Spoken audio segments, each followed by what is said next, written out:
Hey guys, tonight we begin with the lives of Egyptian concubines, women who shared a king's bed, waited years for a glance, and learned how to flirt and avoid poison at the same time. So before you get comfortable, take a moment to like the video and subscribe, but only if you genuinely enjoy what I do here, and let me know in the comments where you're tuning in from and what time it is. It's always fascinating to see who's listening from across time zones and possibly curled up under a blanket with tea. Now, dim the lights. Maybe turn on a fan for that soft background hum. And let's ease into tonight's journey together. The sun rises gently over the Nile. Birds chirp. The palace stirs. And just as your dream is reaching its most dramatic moment, probably something involving a shirtless scribe and unlimited figs, you're awakened by the soft whisper of a servant telling you, with alarming cheerfulness, that you look a bit puffy this morning. Welcome to your life as a royal Egyptian concubine. You do not sleep in. The pharaoh might not visit today. In fact, he might not visit ever. But that doesn't matter. You are a state asset, a living ornament, and your body clock now belongs to the department of looking good before breakfast. You're lifted out of your linen sheets, scratchy but fashionable, and immediately handed a bronze mirror. This is not a gesture of kindness. It's a diagnostic tool. How's your complexion? Any eyebrow hairs gone rogue? Have your lips lost their lotus petal sheen?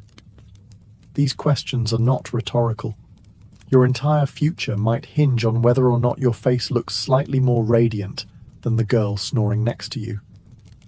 Next comes stretching, not for fitness, for posture.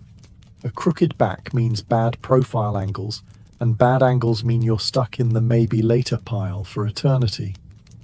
You spend 10 minutes walking back and forth, balancing a bowl of scented water on your head while pretending you're happy about it. Breakfast arrives. A platter of dates, figs, and possibly a single pomegranate seed that someone cut in half to encourage portion control. You eat slowly because nothing ruins a lure like chewing. Across the room, other concubines do the same, each trying to look casual while also performing a silent, exhausting competition called Who Blinks Least while making eye contact with no one. The servant returns. She suggests a cool compress for your under eyes, which is code for you look like someone just told you the pharaoh prefers harpists. You comply. The cloth smells of lavender and ambition. And so the day begins, not with grandeur, not with glory, but with an endless parade of tiny, effortful rituals designed to make you appear effortlessly divine. You haven't spoken a word yet. You haven't left the room. But you've already fought your first battle, waking up and looking like you haven't aged in the last 12 hours. Spoiler, you'll have to do it again tomorrow. Bath time, as a concubine, is not about hygiene. It's about transformation. You are not just a woman with sleep crust in her eye. You are a vessel of royal potential, and apparently that vessel needs to be soaked, scrubbed, shaved and basted like a sacred goose before it's considered presentable. You're led to the bathing chamber, which smells like a perfumery collided with a citrus orchard. The water has been steeped with lotus petals, jasmine oil, and something labeled fragrance of divine intention. It's less of a bath and more of a scented baptism. You're not just rinsing, you're entering the morning's first performance. Two attendants approach with sponges that are both gentle and oddly judgmental. You're scrubbed with ground natron, a salty mineral powder that exfoliates dead skin, shame, and any remaining memories of village life. Every inch of you is polished like a ceremonial offering. Then comes the hair removal. Every strand below the eyebrows must vanish. Waxing, plucking, shaving, choose your torment. Body hair is seen as unsightly, unsanitary, and worst of all, common. You grit your teeth as the wax cloth is yanked and remind yourself, queens don't complain, they hiss politely. After that, oiling. Thick, rich almond oil is poured over you by someone who speaks only in compliments. You're massaged until your skin gleams and you slip slightly on the floor trying to stand. You've become a human candle. And now, the perfume. It's not spritzed, it's layered. First a musky base oil, then a citrus middle note, then a floral top. You smell like a deity, or a fruit basket attending a wedding. This scent will cling to you all day, which is the goal. If you pass by the pharaoh and he sneezes, that's not allergies. It's a tactical victory. Finally, you're handed a clean linen shift, semi-transparent naturally, and gently reminded to sit upright for the next hour so the oils can settle with grace. Translation: don't ruin the shine. You are now clean. Not because you were dirty, but because expectation demands it. You've completed your ritual. After your ceremonial bath, you enter the next phase of the morning, the assembly of your face. Forget inner beauty. You'll need to earn divine favor with outer cheekbone symmetry and eyeliner so sharp it could be considered a military asset. You're seated in front of a polished bronze mirror, the ancient Egyptian version of a beauty influencer's ring light. A cosmetics attendant approaches carrying what looks like a miniature painter's kit. Powdered galena, red ochre, crushed carmine beetles. You are about to become a living fresco. First, eyeliner. Black coal is applied with the same seriousness one would expect from a priest handling sacred scrolls. The line must be precise, not too thick, unless you want to look like you're auditioning to be embalmed. Not too thin, lest someone mistake you for a scribe's intern. It's a delicate balance between mystery and menace. You're told to hold still, which is helpful advice if you weren't currently being poked in the eyeball with a reed stick. One tear and the whole thing smudges. Then you'll look weary, and weary women don't get summoned by pharaohs. They get reassigned to linen folding duty. Next comes the lip color. Red ochre mixed with animal fat, because nothing says romance like beetle paste chapstick. Your lips must look plump yet humble, which is apparently a real instruction. You try not to overthink it. Then, blush. A light dusting across the cheeks to imply youthful vitality, even though you haven't had a proper night's sleep since the last flood season. High-status fatigue must be masked. You are not allowed to look tired, only pensive. A slave girl steps forward with an eyebrow comb carved from ivory. Eyebrows are shaped to reflect dignity, fertility, and possibly political allegiance. No one's quite sure anymore. You nod in approval as if you understand the eyebrow hierarchy. Last comes perfume, again, this time applied behind your ears and on your wrists, because that's where the pharaoh might someday make casual contact, assuming he's bored enough to drop by. You're now beautiful, polished, and possibly flammable. You glance at yourself in the mirror. You look like someone who belongs in a tomb mural, offering lotus flowers to a god. All you need now is a god who's hiring. Once you've been bathed, buffed, oiled, shaved, painted, perfumed, and told you're glowing but not as much as yesterday, it's time for breakfast. The harem dining hall isn't exactly a bustling mess hall. It's more like a fashion runway where everyone sits down. Dozens of women gather, dressed in semi-sheer linen that whispers, approachable but ambitious. They glide toward their low tables with the precision of a crocodile stalking a heron, silent, slow, and absolutely sizing each other up. Your meal is elegantly minimal. A small plate of honeyed dates, 2 figs, and a dab of yogurt. Not enough to feed hunger, but just enough to maintain cheekbone structure. You eat gracefully, with 3 fingers only, because apparently forks are still 1,000 years in the future, and gluttony is for widows and scribes. And this is where the passive aggression begins. "Oh, your call is so bold today," someone coos from across the table, smiling with every tooth except her eyes. You thank her politely while mentally noting that her eyeliner is crooked and her earlobes are uneven. A younger concubine, accidentally, sits beside you, then loudly mentions how she was up all night, practicing harp in case the pharaoh was feeling musical. Translation: she thinks tonight might be her night. You smile, chew slowly, and let a single fig seed sit dramatically on your lip, like a statement of war. Conversations swirl around you. Gossip about who cried in the baths, who borrowed whose perfume without asking, who was seen leaving the astrologer's quarters looking hopeful. Everyone's pretending to be unbothered. No one actually is. You make sure not to eat too fast. Women who finish quickly are greedy, and women who don't eat at all are trying too hard. You strike the middle ground, casual elegance with a side of strategic chewing.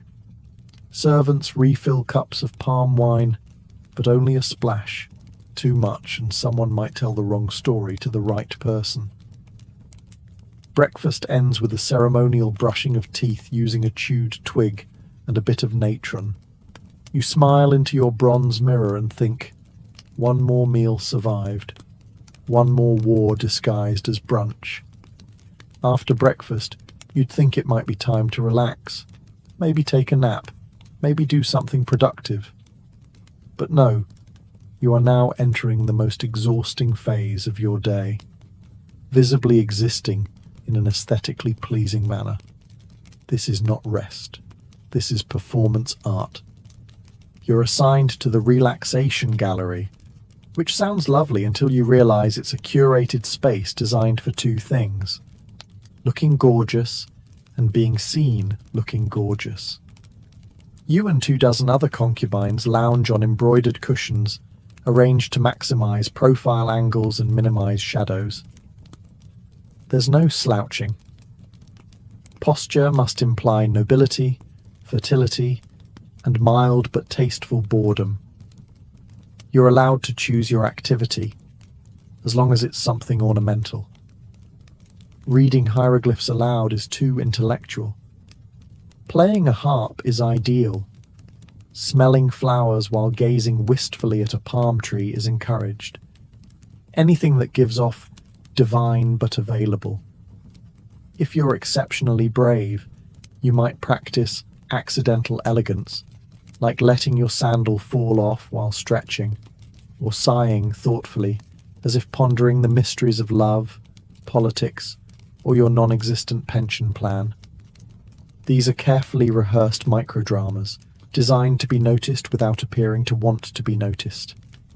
Some of the newer girls try too hard.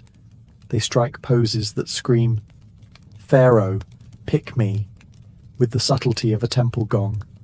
These efforts are met with polite applause and immediate whispers. You, however, are experienced. You know the trick isn't to look like you're trying. The trick is to look like you're being effortlessly ethereal while calculating exactly how much effort it's taking. Every once in a while, a scribe or messenger walks by. You pretend not to notice. You shift ever so slightly into better light. You are a statue pretending to breathe, a lotus in linen. And if by chance word reaches the pharaoh that the third girl on the left had an air of mystique today, then congratulations, your decorative effort has paid off. You've officially spent 2 hours doing nothing, beautifully. And in this palace, that's not laziness, that's strategy. After you've elegantly existed for an hour or two, posture on point, gaze misty and mysterious, it's time for the educational portion of your day. Don't get too excited. This is not the kind of education that ends in degrees or job offers.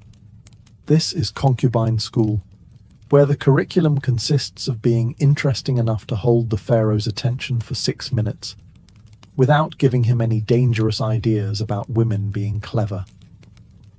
You file into a sunlit chamber where instructors await, draped in scholarly linen and armed with wax tablets.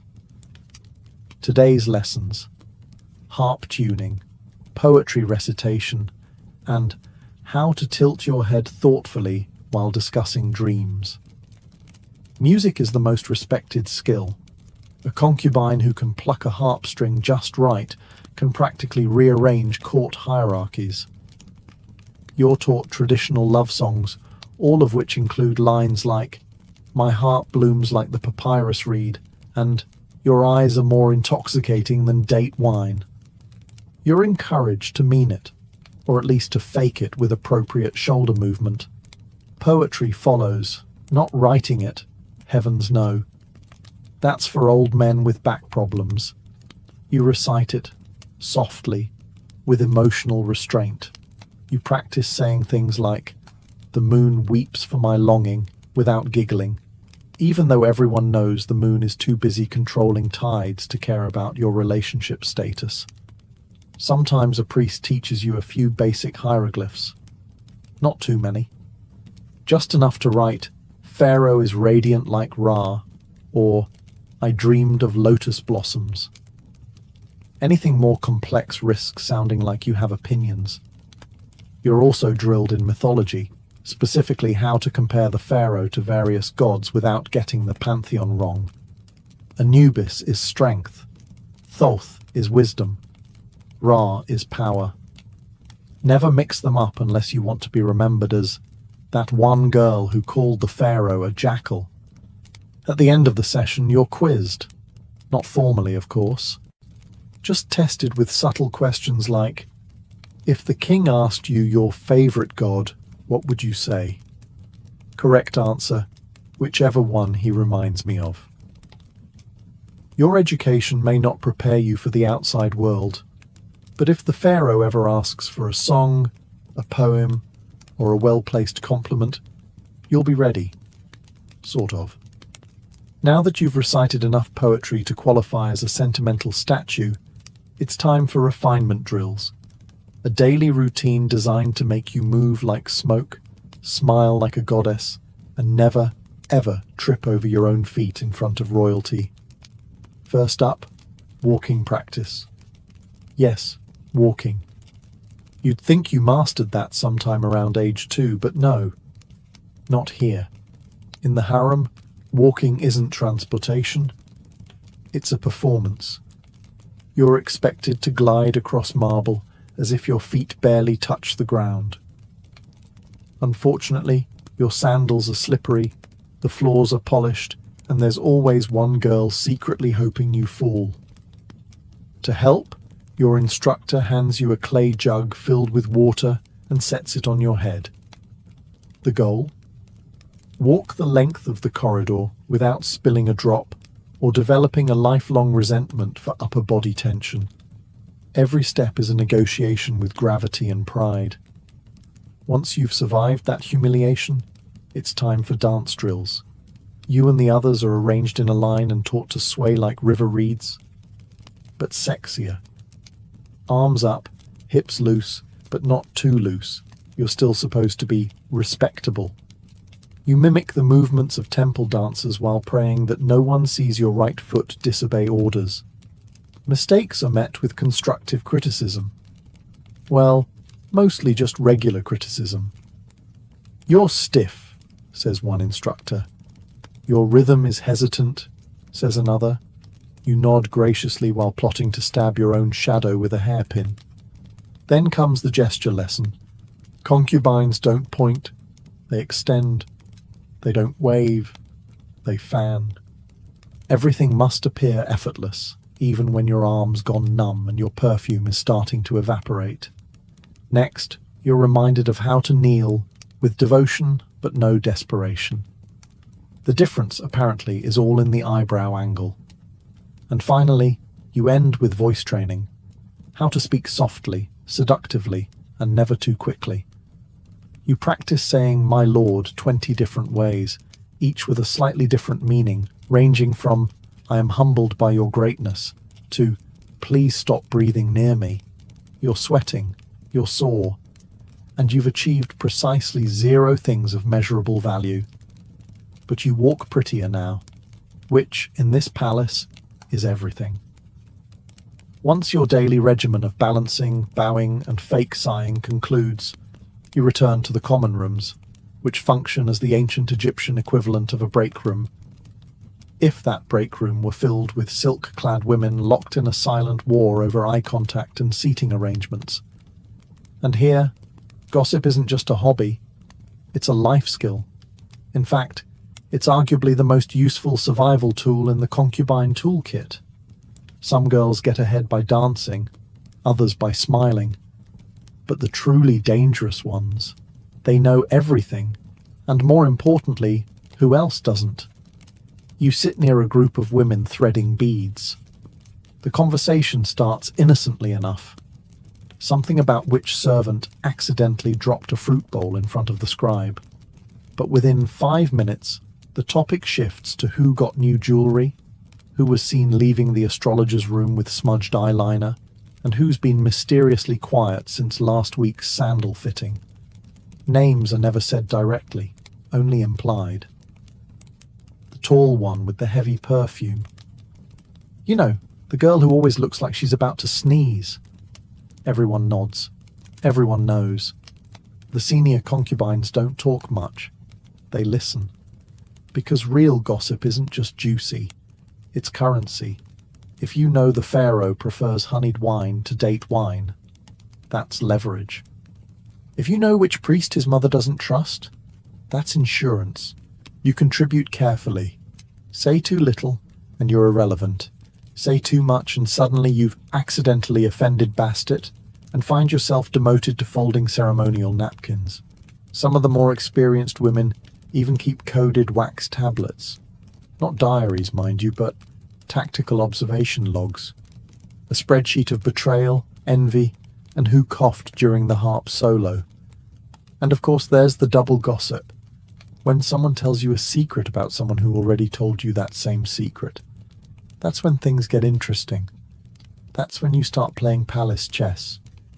You never gossip directly about the pharaoh. That's suicide. But about the other concubines, it's not just allowed, it's expected. You're doing your civic duty, really. By the end of the hour, you've learned more than in poetry class, and you've made eye contact with 3 potential future enemies. Success. After your morning of posturing, powdering, and palace espionage, it's time to settle in for the highlight of every concubine's day. The long, suspenseful wait to maybe, possibly, be summoned by the pharaoh. Now, let's be clear, he probably won't come. He's likely busy inspecting irrigation plans, overseeing construction projects, or listening to court musicians with names like Henu the Flatulent. But that doesn't matter, because you still have to act like he might. You're led to the waiting chamber, a gilded room filled with cushions, incense, and women sitting in the same 3 poses.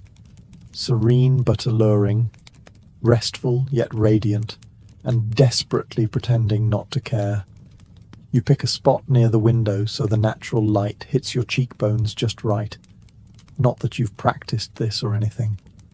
A servant enters. All heads subtly turn. Is she here to summon someone? No. She's refilling the fruit bowl. Still, a moment of electric tension passes as you wonder if your grape placement was regal enough.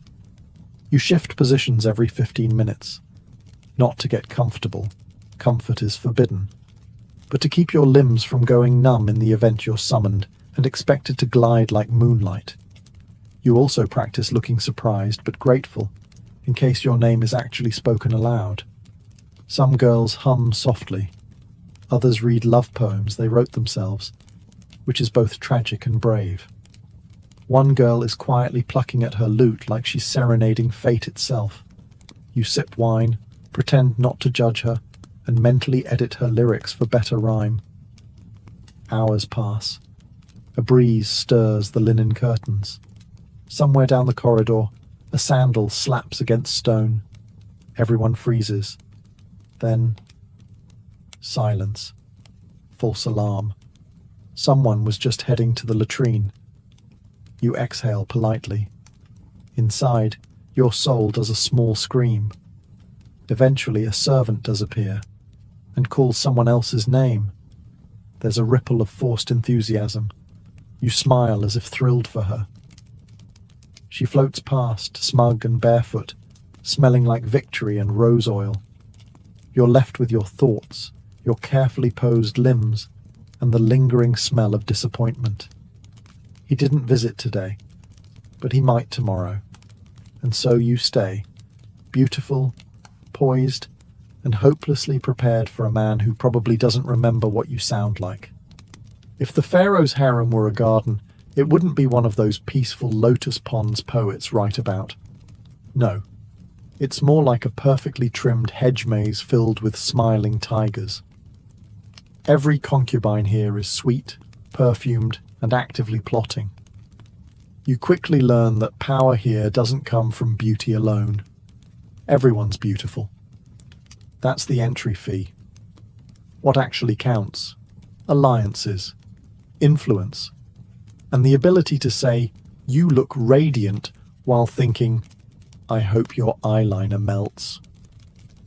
Some girls form tight little cliques, usually centered around whoever had a confirmed evening audience last week. These groups are part gossip club, part spy network, and part human chess game. Joining one is like marrying into a noble house. You gain protection, status, and lifelong suspicion. Then there are the floaters, like you. The quiet observers. The ones who smile at everyone and trust no one. You listen more than you speak. You compliment more than you confess. And you always pretend you didn't hear what you definitely heard. Smiling is your most used tool. There's the polite smile, the supportive smile, the passive-aggressive smile, and the "thank you for that completely unnecessary comment" smile. You rotate between them like a seasoned diplomat. Some of the senior concubines have mastered what's known as the invisible war, where no insults are ever spoken, but entire careers are ruined through praise that's just a little too specific. Of course she was chosen. The pharaoh always liked women who looked maternal. Occasionally, a new girl tries to be sincere. She opens up, shares her past, asks for advice. This usually ends with her being emotionally flattened by breakfast the next morning. Lesson learned. You discover that maintaining neutral alliances is an art form. Compliment one girl too often and you're her servant. Compliment two and you're a traitor. Compliment none and you're distant. Best to compliment the cat, honestly. And through it all, you smile. Because smiling hides worry. Smiling buys time. Smiling convinces everyone, including yourself, that you're still in the game. Even if you're just another piece being moved. Nothing changes the mood of the harem like the sudden arrival of the great royal wife. A title that means, "You may all be lovely, but I'm the one whose jewelry gets its own chariot." She doesn't visit often. Frankly, she doesn't have to. Her presence lingers like myrrh and suppressed ambition. But when she does walk in, the room goes from polite rivalry to absolute emotional lockdown in 3 seconds. You don't hear her coming. You feel her, like an approaching sandstorm in silk. Conversation evaporates. Figs stop mid-air. Everyone suddenly remembers to cross their ankles, adjust their posture, and pretend to be fascinated by the nearest houseplant. And then she appears. She's older than most of you, which in concubine terms means she's seen a lot.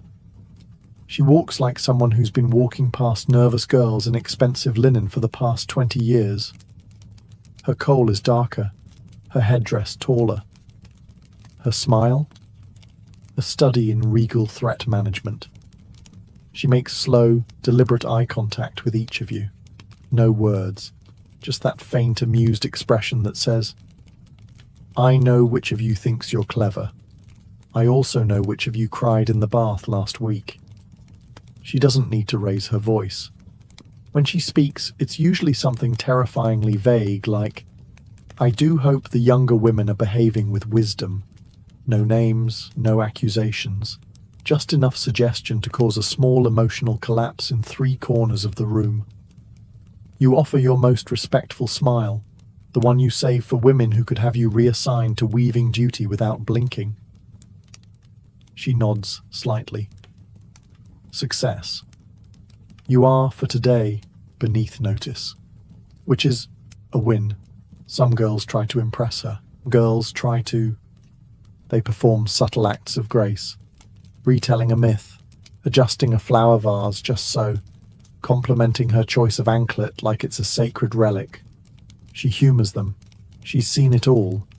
Because she was you once, but she played the game better, and she won. Then, just as suddenly, she leaves, gliding out of the room like a vision in gold.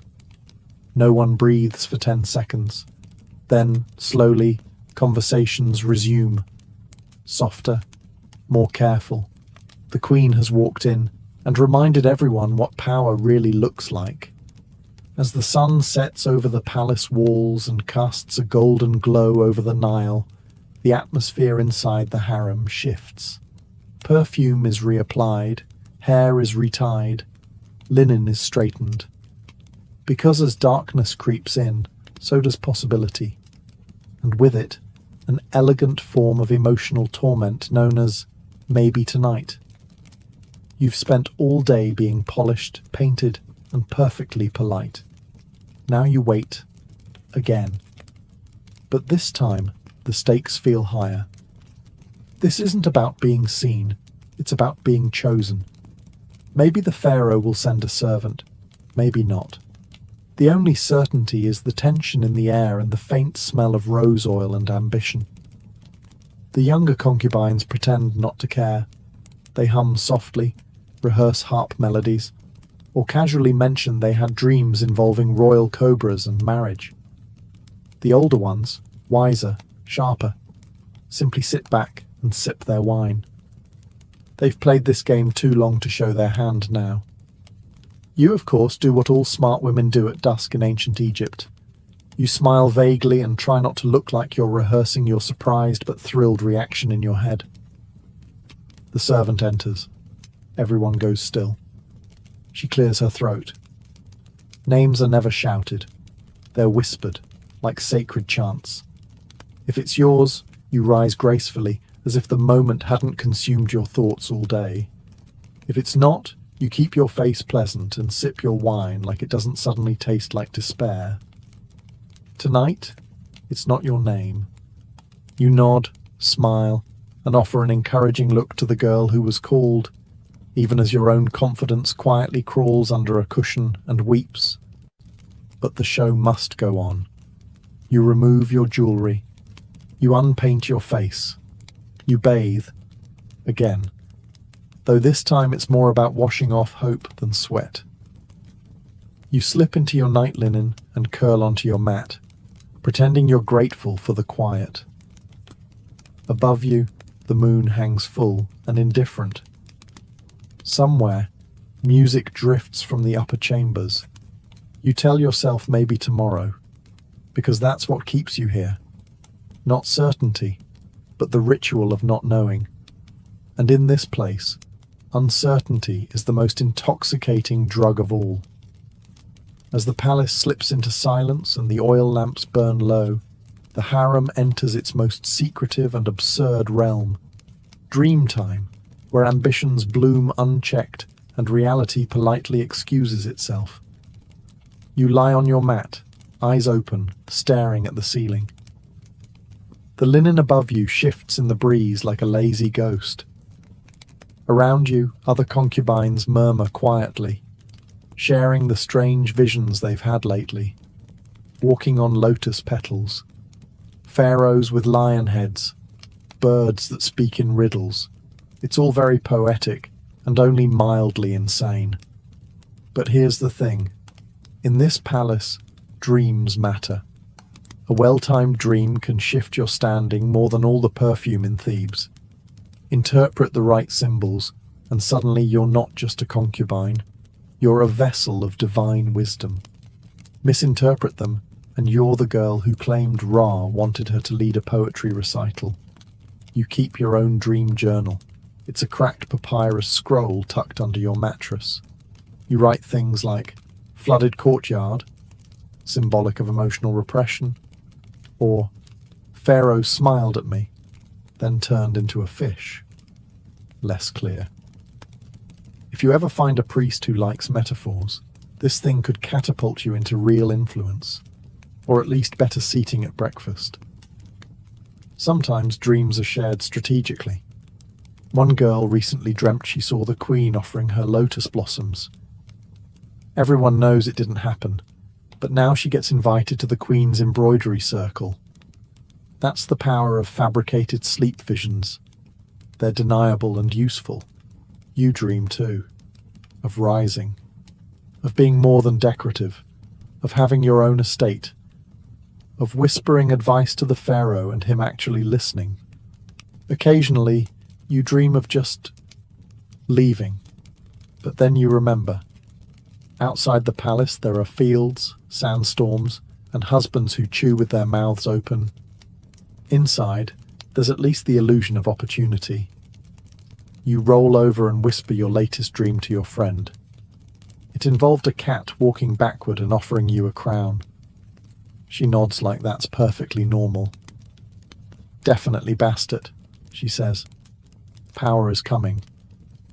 You both pretend to believe it, because here, dreams are currency. Papyrus is cheap, and hope, however delusional, is the only luxury that's free. By your 14th bath and 29th fig, you start wondering, what exactly is freedom? It's a word whispered sometimes, not often and never loudly, by the older concubines, usually after too much wine. They'll look off toward the distant hills and mutter things like, I remember when I could walk to the market alone, or once I picked my own hairstyle. And you'll nod respectfully while trying to picture a life where your biggest decision wasn't which incense blend to wear at dusk. On paper, you live in unimaginable luxury. Silk, music, security, and meals that don't involve scraping dates off the ground. But in practice, you have fewer choices than a basket of lentils. Want to leave the palace? That's adorable. You belong to it now. You are technically not a prisoner. But try walking past those guards with your eyeliner slightly smudged and see how far you get. Want to marry? Only if the pharaoh forgets you exist long enough to permit it, which ironically feels less like rejection and more like parole. Want to raise your voice? Only if it's in a love song or a gentle prayer for the Nile to flood favorably. Your job is to be admired, not heard. Your opinions are as ornamental as your bracelets. Pretty, but strictly non-functional. And yet, within this well-stitched cage, some women do find a strange kind of freedom. Not physical freedom, of course, don't be silly. But emotional, political, social freedom. The ability to influence which poem is recited at court. To suggest a priest be consulted. To whisper something to the Queen's cousin that somehow changes the menu for a royal feast. It's not much, but it's something. You think about the village girl you used to be, chasing goats, sunburned, covered in dust. She was free in the can go outside sense, yes. But now, you're free in the knows how to manipulate 3 noble families without lifting a finger sense. Is that better? You're not sure, but you do know that freedom here is never given. It's performed, like everything else. And the better your performance, the less anyone questions whether you're free at all. One day you won't be here anymore. Maybe you'll be replaced by someone younger, with shinier hair and better loot skills. Maybe the pharaoh will lose interest entirely and take up falconry full-time. Or maybe you'll be quietly reassigned to a country villa, where you'll spend your days sipping diluted wine and reminiscing about the time you almost got summoned but didn't because the Queen's cousin had a headache. And then comes the real question, the one no one asks out loud. Will anyone remember you? You won't have a statue. Statues are for gods, generals, and men who invented new types of ploughs. Your name might appear in a court ledger somewhere. Line 34.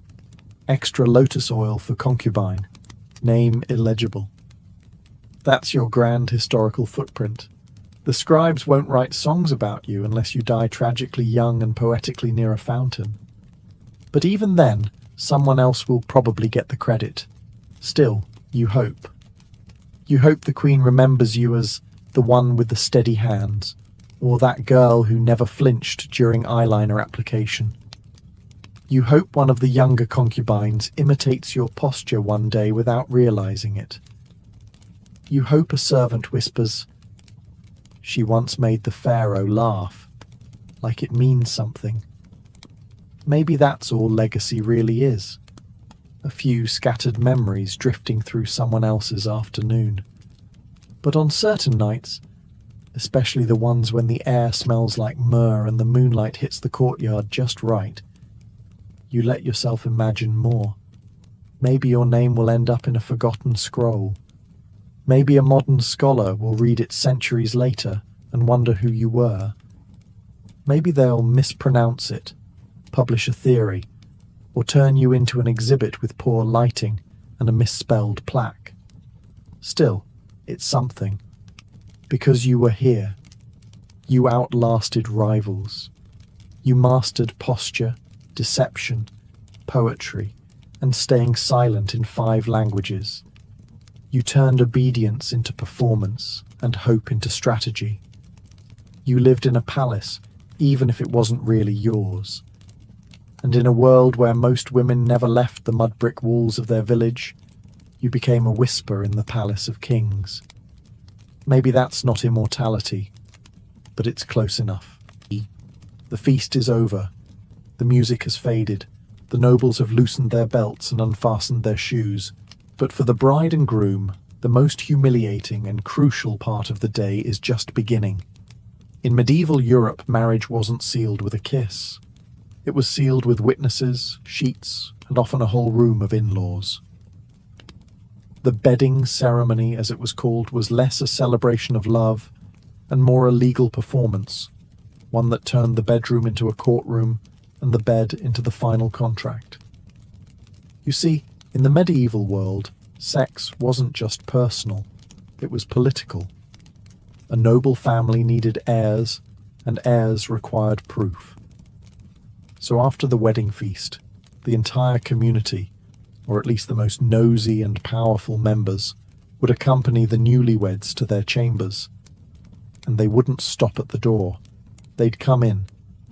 If you were lucky, they might just remove your shoes, offer a toast, or sing a bawdy song before leaving you to it. If you were less fortunate, they might stick around long enough to see you naked, inspect the bedclothes, or cheer you on with mocking advice and drunken encouragement. Some families even required a bishop or midwife to inspect the bride beforehand, or the sheets afterward, for signs that the deed had been done. Why the intrusion? Because marriages weren't private unions. They were public contracts. A noblewoman's virginity was political capital. A nobleman's ability to consummate was a legal obligation. Without a consummation, the marriage could be annulled. And without witnesses, it was your word against the world's. It didn't matter if the bride was trembling, or the groom was drunk, or both were strangers to one another. What mattered was that someone saw, or claimed to see, the beginning of their conjugal union. And if they didn't, the marriage might not count. In this strange twilight between feast and consummation, the couple's private life began as public spectacle. Their first night together wasn't about intimacy or joy, it was about proof. And often that proof came with an audience. And that, dear viewer, was just the beginning of the ceremony. Once the final toast had been raised and the last course cleared, the newlyweds weren't given privacy. They were given an entourage. Servants, family members, priests, and even minstrels formed a procession to escort the couple to their marital bed. And this wasn't some quiet, respectful send-off. It was a raucous theatrical parade, often loud, occasionally lewd, and completely devoid of subtlety. The groom might be half-carried, half-dragged by his friends, already red in the face from too much wine, or dread. The bride, in contrast, was often pale, silent, and escorted by her female relatives, whose job it was to ensure she didn't bolt or faint. If she was a noblewoman, this was her debut as property. If she was a peasant, it was still a public performance of modesty and obedience. Either way, it was theatre, and everyone had a role to play. And the music? Oh yes, there was often music. Not sweet romantic violins, mind you. Drums, pipes, and the occasional crude song shouted in rhythm with each step. In France, they called it the charivari, a rowdy, mocking serenade meant to embarrass the couple and encourage a successful union. Think medieval hazing with a religious blessing. Upon reaching the bedchamber, the couple didn't simply step inside and close the door. Instead, they were ceremoniously undressed, often by relatives or attendants. The groom might be stripped down by his groomsmen, the bride gently, or not so gently, disrobed by her maids or matrons. Every layer removed wasn't just fabric, it was symbolic. Childhood gone, autonomy gone. Now, you belong to each other, more accurately, to the family alliance. In some regions, a priest or bishop gave a final blessing over the bed, as if holiness could somehow sterilize the awkwardness. In others, a cup of wine or spiced milk was passed between the couple, a last comfort before the main act. And the witnesses? They might not leave just yet. Some stayed behind the curtain, some stood near the door. A few particularly determined ones waited outside the room with ears pressed to the wood. In short, this was no gentle stroll to privacy. It was a forced march into adulthood, carried on a wave of cheers, songs, and uninvited eyes. And the worst part?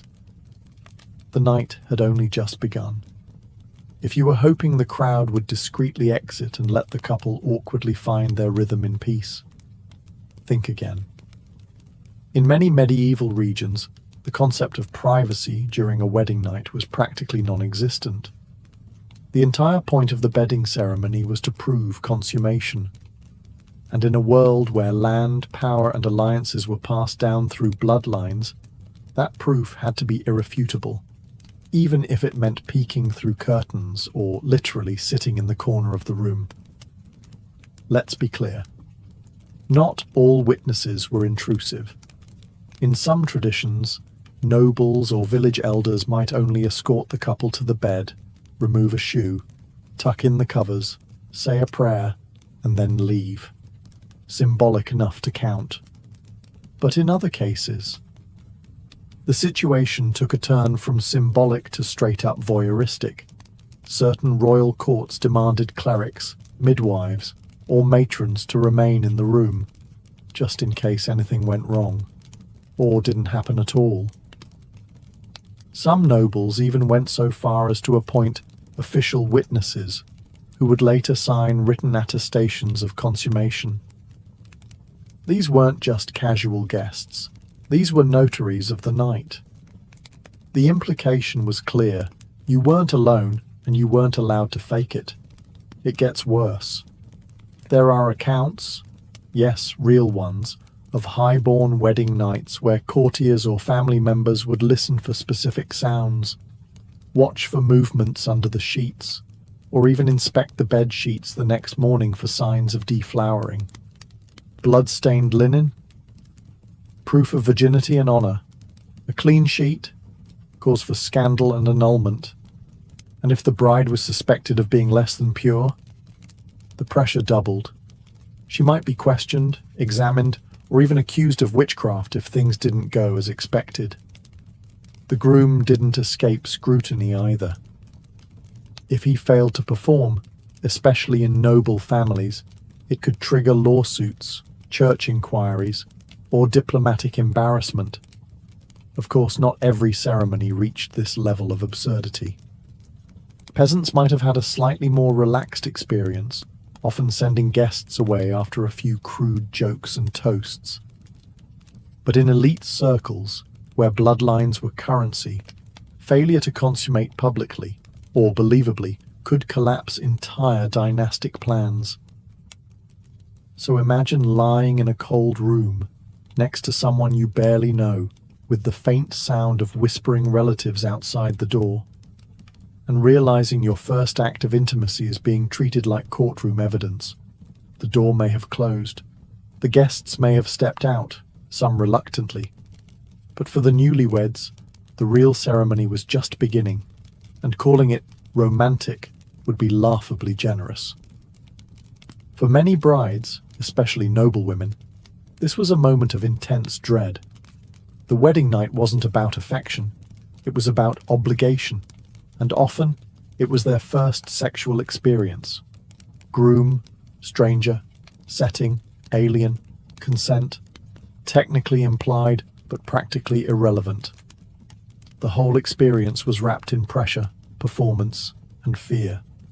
A misstep, a flinch, a failure, it could all unravel the family's plans.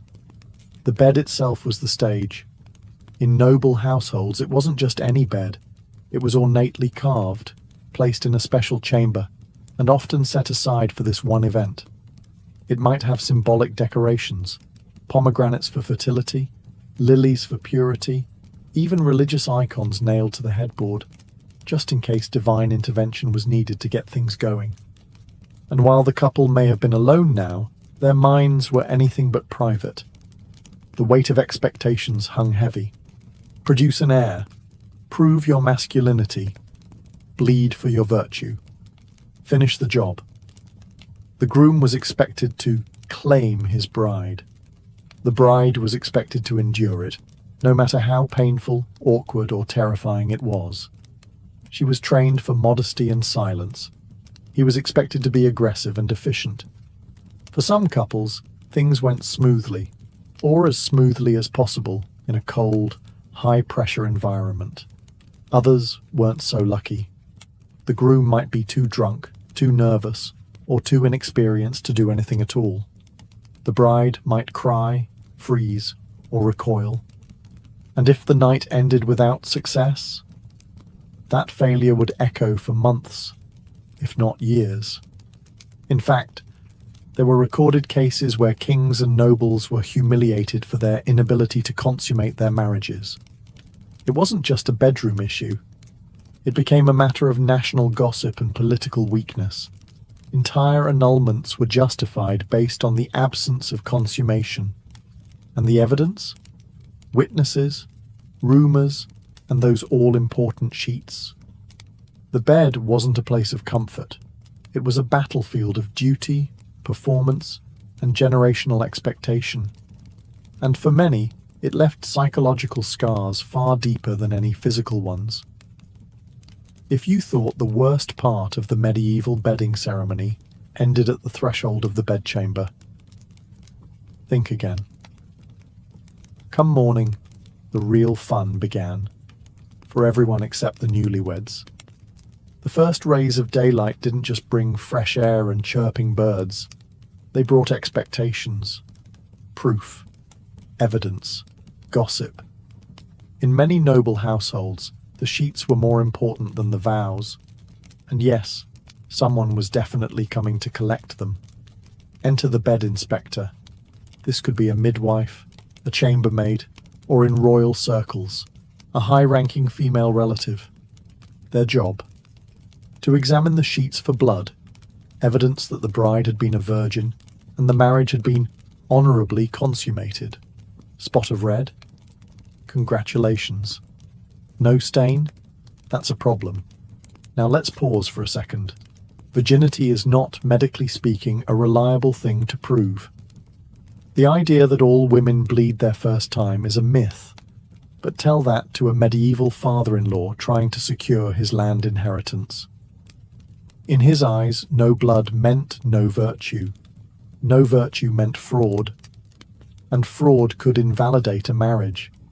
So yes, failure to produce the right kind of sheet could trigger serious consequences. Accusations of deception, public humiliation, sometimes even an annulment. It was a rigged system, and the woman bore the weight of its failure. But even if the sheet passed inspection, the ordeal wasn't over. The couple was expected to appear together before the community or court. This appearance often included breakfast in bed, delivered by servants with smug smiles and knowing glances. Imagine sitting up, bleary-eyed, trying to sip watered-down wine while nobles smirked and passed judgment on your night's performance. In smaller villages, peasants might greet the couple with lewd songs or fertility dances.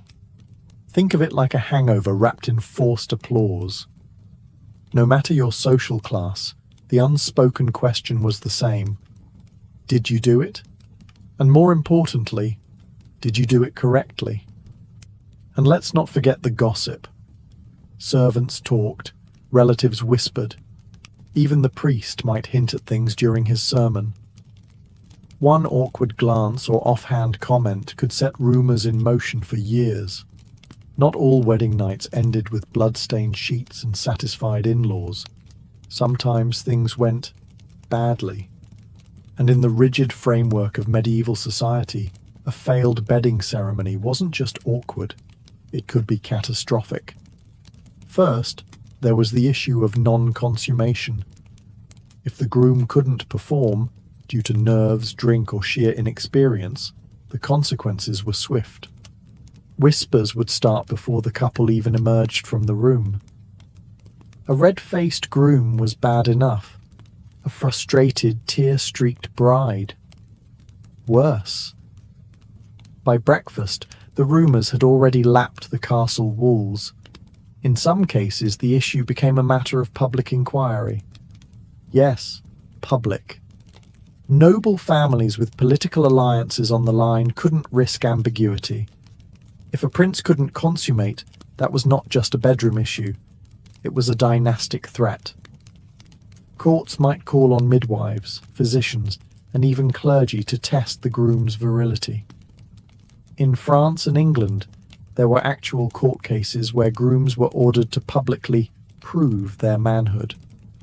One unfortunate nobleman in the 16th century had to submit to a full investigation, complete with witness testimony and physical examination, all because his bride said nothing had happened. On the bride's side, failure to bleed could lead to accusations of prior impurity. Whether it was true or not didn't matter. The stain was on her reputation, and her family's honour hung in the balance. Some desperate women resorted to faking the evidence, using animal blood or pricking their own fingers to stain the sheets. A risky tactic, but sometimes the only option. Then came the worst-case scenario: annulment. If the marriage wasn't consummated, the church could declare it invalid. That meant the dowry might be returned, alliances broken, and the woman labelled damaged goods. For noble women, this could spell exile to a convent. For commoners, it meant public shame and social demotion. And in rare but real cases, violence followed. An enraged groom, humiliated and desperate to defend his honour, might accuse his wife of witchcraft, deception, or adultery. Women were beaten, imprisoned, or worse, all because of a failed expectation. What began as a ceremony of union could thus end in separation, scandal, or even punishment. The bedding ceremony was never just about sex. It was a public trial of bodies and reputations. And when the trial failed, it left wreckage behind. While the general concept of the bedding ceremony appeared across much of medieval Europe, the way it played out varied wildly from region to region. Each culture added its own flavour, some just awkward, others downright bizarre. In Scandinavia, for instance, the ceremony often involved the bride being carried, sometimes upside down, across the threshold of the bedchamber, symbolizing her transition from maidenhood to marriage. In more rural traditions, the groom's friends might try to sabotage the consummation by playing pranks, singing loudly, or even locking him out of the room as a joke. Brotherhood had its limits, apparently. In Germany, it wasn't uncommon for the bedding to involve an actual bed race.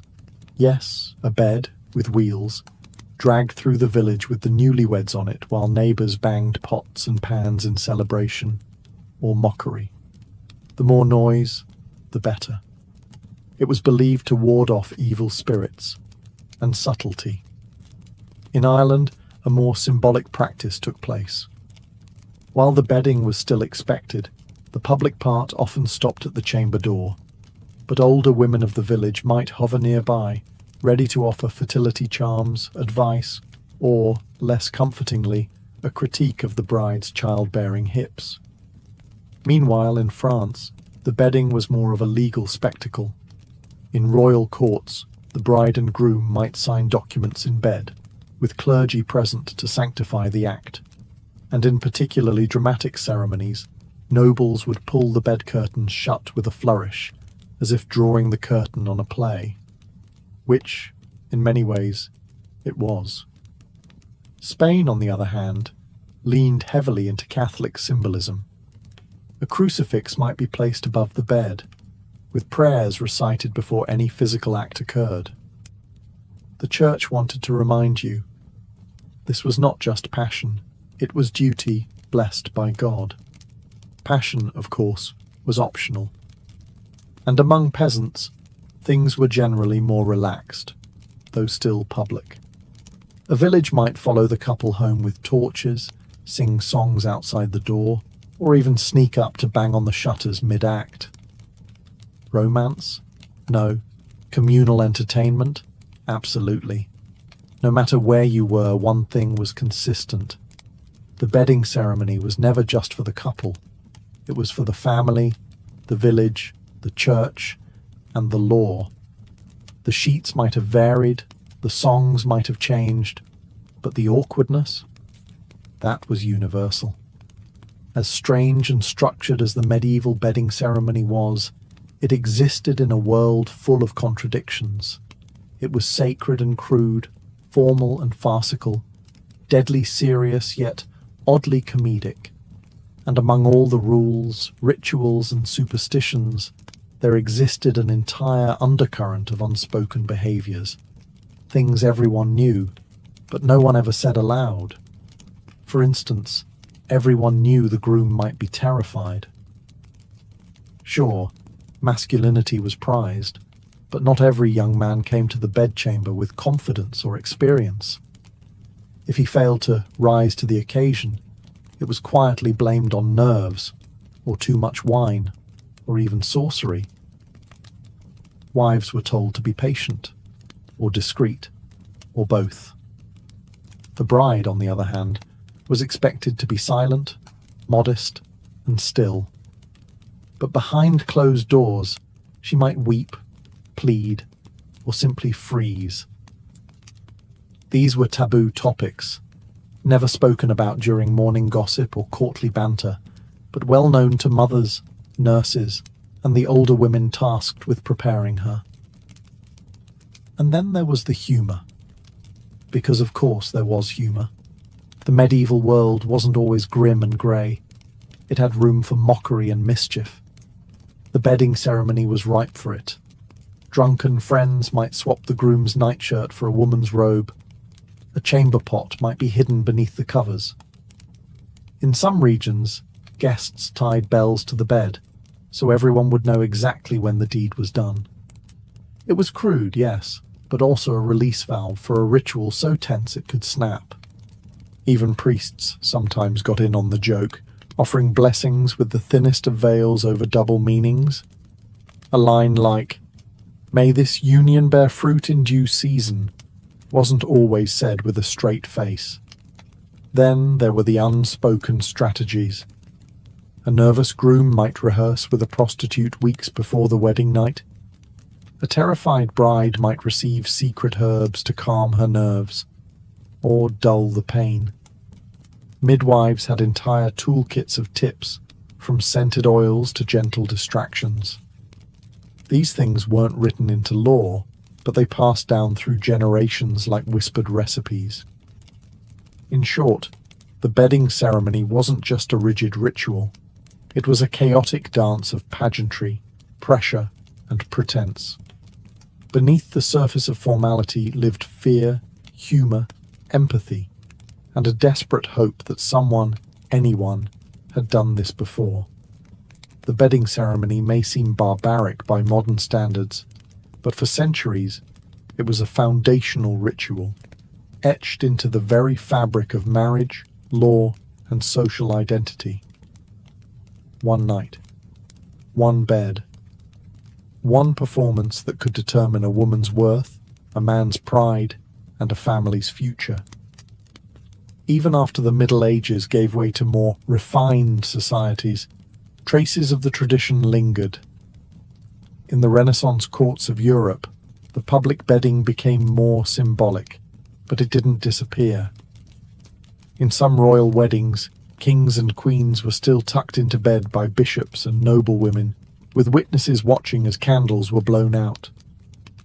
A theatrical wink to an old custom, but the implications remained. In rural villages, especially in Eastern Europe, variations of the ceremony persisted well into the 19th century. The sheets were still inspected, songs were still sung, and the couple still performed under the collective gaze of their communities. Privacy, it seemed, was a luxury not afforded to those expected to produce heirs or obey tradition.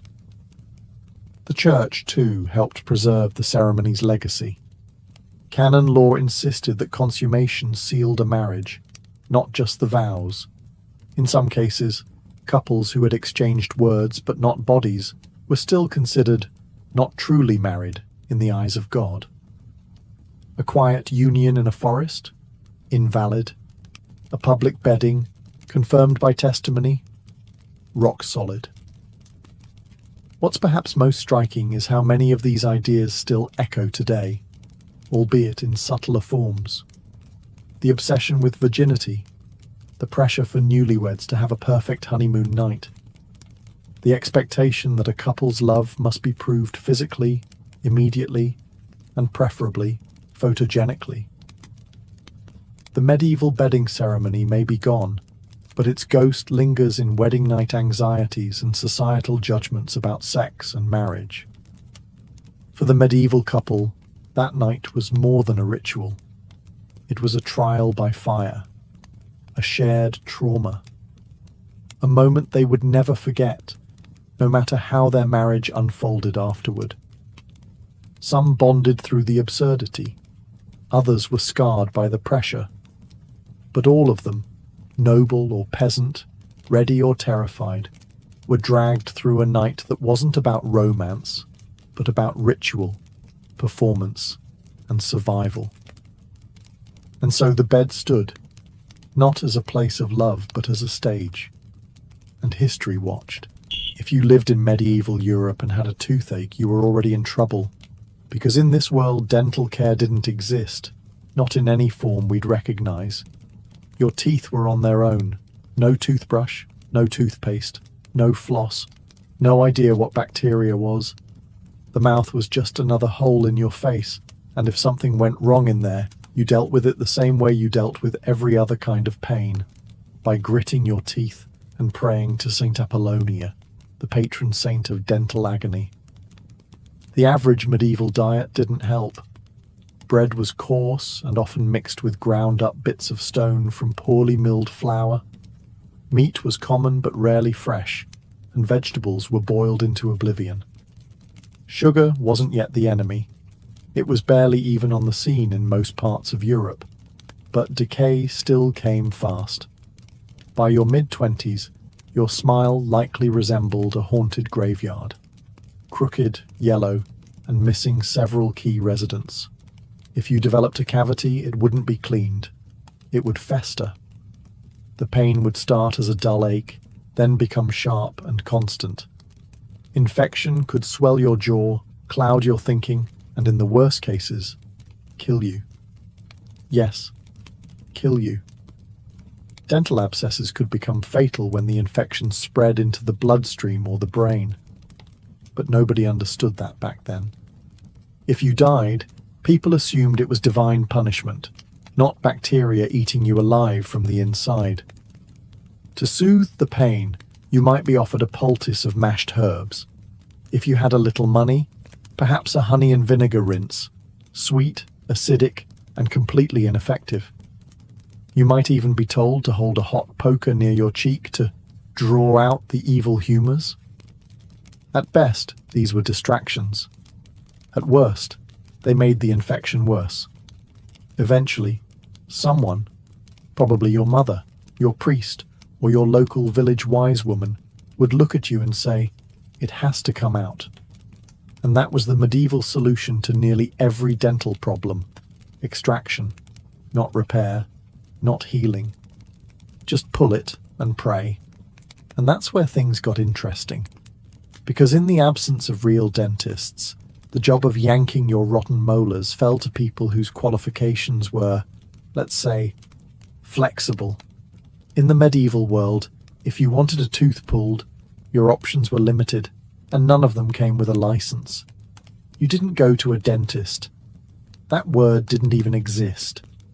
Instead, you walked into the shop of the local barber surgeon, a man who might give you a haircut, lance a boil, amputate your leg, and rip out your molar, all before lunch. Barber surgeons were the working-class doctors of the day. They weren't university educated. They didn't study anatomy with monks or debate Galenic theory in Latin. They learned on the job, often apprenticing under other barbers who taught them two essential things: how to sharpen blades and how to keep a person alive long enough to charge them afterward. Tooth extractions were considered minor surgery, something messy, painful, and beneath the dignity of university-trained physicians. So barbers took over. Their tools were basic but terrifying: iron forceps, long-handled pliers, curved hooks, and in some cases, their bare fingers. None of them were sanitized. If you were lucky, the tools were wiped on a rag between patients. If you weren't, they were still sticky with someone else's blood. There was no anesthesia. A barber surgeon might offer you a stiff drink, a leather strap to bite down on, or a prayer.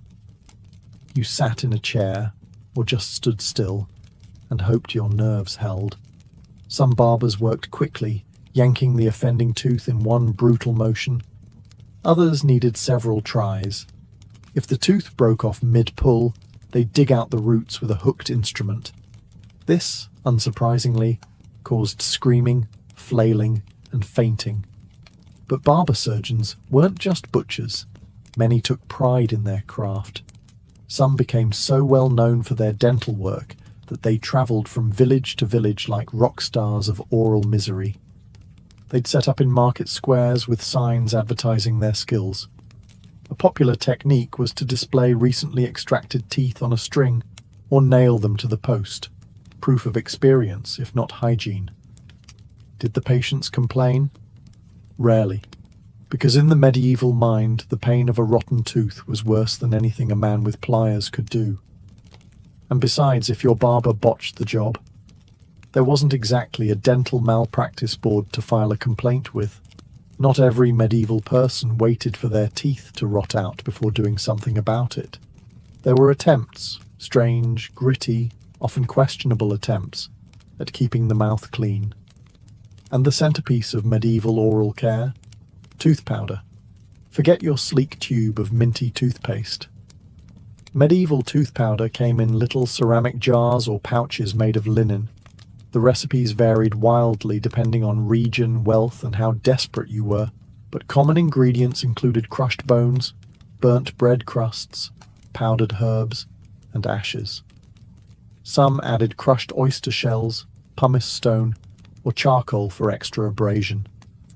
In short, it was like scrubbing your teeth with sandpaper and calling it self-care. The powders were applied with a rag, a finger, or if you were wealthy, a rudimentary toothbrush made from twigs or hog bristles. No one really understood the concept of bacteria or tooth enamel, so the goal wasn't to kill germs, it was to scrape away grime and improve your breath. If your mouth smelled like death, you were probably considered unlucky, sinful, or French. Mint, sage, rosemary and salt were popular additions, not for hygiene, but for scent. They masked the odor of decay and made it slightly more pleasant to be in kissing distance. The upper class might import exotic spices like cinnamon or clove, crushed and mixed into their powders. For peasants, old soot and bone dust would do. Then there was honey. Yes, honey. Some medical texts actually recommended filling cavities with it, based on the logic that honey was naturally antimicrobial, which it is, but also sticky and packed with sugar. So the end result was like stuffing a wound with syrup. It may have calmed the pain temporarily, but it also accelerated the decay, and yet it was still one of the better ideas they had. Some remedies ventured into the absurd. Powdered mouse skulls, boiled dog's milk, and even urine rinses were touted by certain quack physicians as cures for toothache. Did they work? Of course not. But when your gums were throbbing and your jaw was swelling, you'd try just about anything. In short, medieval oral care was less about prevention and more about survival. If your breath didn't kill your social life, the powder probably just wore your enamel down to the nerve. But hey, at least you tried. When medieval medicine failed, and it often did, people turned to the next best solution: magic, religion, or both. Because if crushed bone powder and honey-stuffed cavities couldn't fix the problem, maybe God or a charm tucked under your pillow could.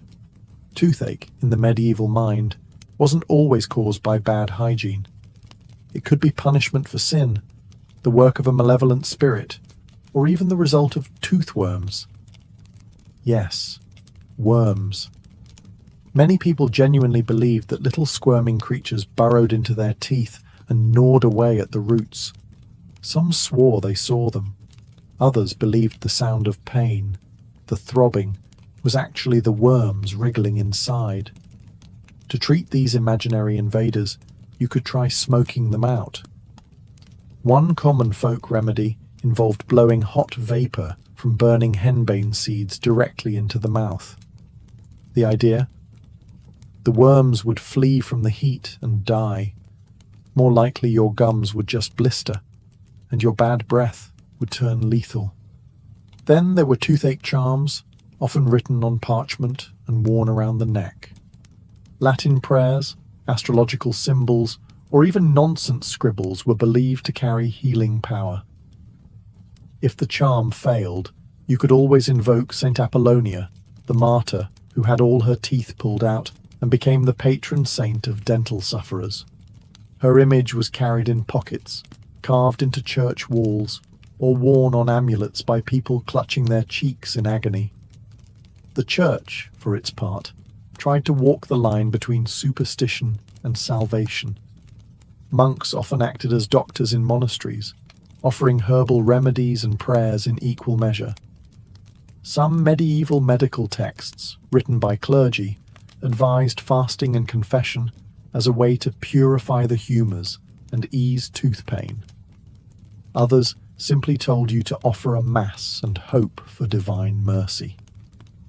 For wealthier patients, the church sometimes offered holy relics for healing: a bone fragment from a saint, a vial of blessed oil, or a sliver of the true cross. Just place it near the sore tooth and wait. You might still die of sepsis, but you'd die feeling spiritually clean. At the end of the day, when no powders, pliers, or prayers worked, the medieval mouth became a battlefield between faith and infection, one where neither side had a particularly good track record. In the medieval world, pain wasn't something to be avoided. It was something to be endured, like bad weather or your in-laws. There were no anesthetics, no Novocaine, and certainly no soothing ocean soundtracks piped in during treatment. Pain was expected. In some ways, it was even respected. Tooth extraction wasn't a quiet, clinical affair. It was a public performance of agony. Picture this. You're slumped in a wobbly wooden chair, cheeks swollen, your mouth open while a man in a blood-stained apron rummages around with iron tongs. There's no sedative, no sterilization.